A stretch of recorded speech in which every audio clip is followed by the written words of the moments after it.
अस्सलाम वालेकुम दोस्तों, उम्मीद करता हूं आप खैरियत से होंगे। आज की हमारी वीडियो का टॉपिक खातूनी सिरप के ऊपर है। खातूनी सिरप जो कि कर्शी कंपनी का एक ब्रांड है। खवातीन की जो मुख्तलिफ तरह की प्रॉब्लम्स होती है उनमें इसको इस्तेमाल करवाया जाता है। हर्बल फार्मूलेशन बहुत ज़्यादा इफेक्टिवली खवातीन की जो क्या है कि मुख्तलिफ तरह की प्रॉब्लम्स होती हैं उनमें अपना रिजल्ट प्रोवाइड करती है।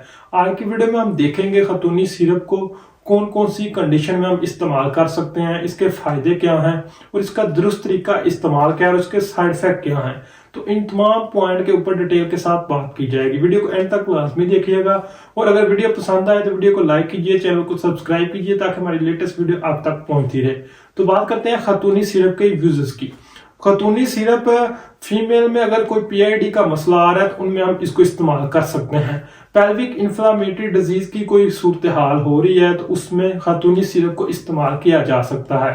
खातूनी सिरप को अगर किसी फीमेल को वेजिनाइटिस वगैरह का मसला है तो उनमें हम इस्तेमाल कर सकते हैं।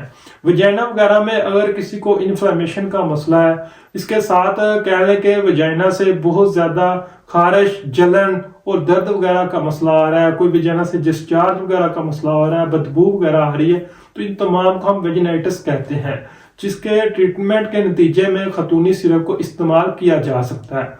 इसी तरह खातूनी सिरप को अगर किसी फीमेल के लोअर अब्डोमिनल में कोई क्रैम्प आ रहे हैं, मसल में स्पैज्म वगैरह का मसला है, यानी कि लोअर पेट में दर्द वगैरह का मसला है, बहुत ज्यादा क्या लें कि मसल में तनाव और जकड़न वगैरह का मसला है, साथ में वीकनेस का मसला है और क्या लें कि दर्द के साथ घबराहट और कमजोरी महसूस हो रही है, थकावट महसूस हो रही है, तो उसके नतीजे में भी खातूनी सिरप को इस्तेमाल किया जा सकता है। इसी तरह खातूनी सिरप को जिन फीमेल में इरेगुलर पीरियड वगैरह का मसला होता है उनमें भी इस्तेमाल किया जा सकता है। एक कंडीशन होती है फीमेल में डिस्मोनरी, तो जब पीरियड बहुत ज्यादा दर्द के साथ आते हैं तो उसके नतीजे में भी खवातीन को बहुत ज्यादा क्या है कि मसला होता है, जिसके नतीजे में खातूनी सिरप को इस्तेमाल कर सकते हैं। एक तो ये कि ये पीरियड वगैरह को रेगुलर करती है, दूसरा अगर दर्द वगैरह की कोई प्रॉब्लम आ रही है तो उनमें भी इसका बहुत ही अच्छा रिजल्ट होता है। साथ में अगर किसी फीमेल को लेकोरिया वगैरह का मसला है तो उनमें भी हम खातूनी सिरप को इस्तेमाल कर सकते हैं। खातूनी सिरप का लेकोरिया के पेशेंट में बहुत ज्यादा इफेक्टिवली रिजल्ट होता है। इसके साथ जिन फीमेल को अबॉर्शन की कोई प्रॉब्लम वगैरह का मसला होता है तो उनमें भी खातूनी सिरप का बहुत ज्यादा अच्छा रिजल्ट है। इन तमाम को अगर मैं आपको आसान अल्फाज में बताता जाऊं तो जिन फीमेल को लकोरिया वगैरह का मसला है, माहवारी इरेगुलर आ रही है, उसकी बाकायदगी के लिए इसको इस्तेमाल कर सकते हैं।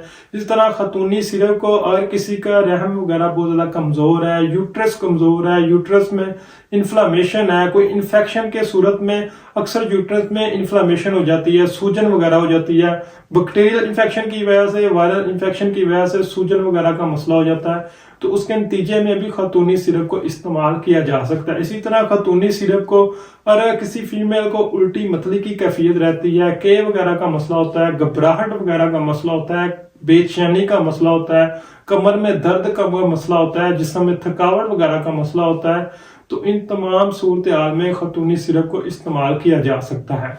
बात करते हैं खातूनी सिरप की डोज के ऊपर। खातूनी सिरप को 12 साल से कम उम्र की खवातीन में इस्तेमाल नहीं करना चाहिए।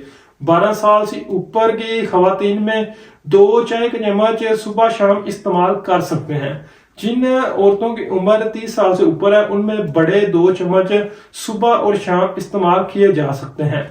इसकी जो सही डोज होती है वो पेशेंट की एज और उसकी डिजीज की सूरत हाल के बाद तय की जाती है कि कितनी मिकदार में हम इसको इस्तेमाल कर सकते हैं।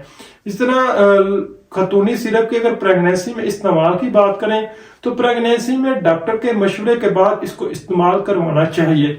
इस तरह खातूनी सिरप के अगर हम साइड इफेक्ट की बात करें तो ये एक हर्बल प्रोडक्ट है, वैसे तो इसके साइड इफेक्ट बहुत ही रेयर है, लेकिन चंद सिलेक्टिव केसेस में मतलब कि बहुत ज्यादा रेयर किस्म में एलर्जी वगैरह का मसला हो सकता है, पेट वगैरह में कोई मसला आ सकता है, डायरिया वगैरह का मसला हो सकता है। उम्मीद करता हूँ आज की वीडियो आपको पसंद आई होगी। वीडियो को लाइक कीजिए, चैनल को सब्सक्राइब कीजिए। शुक्रिया।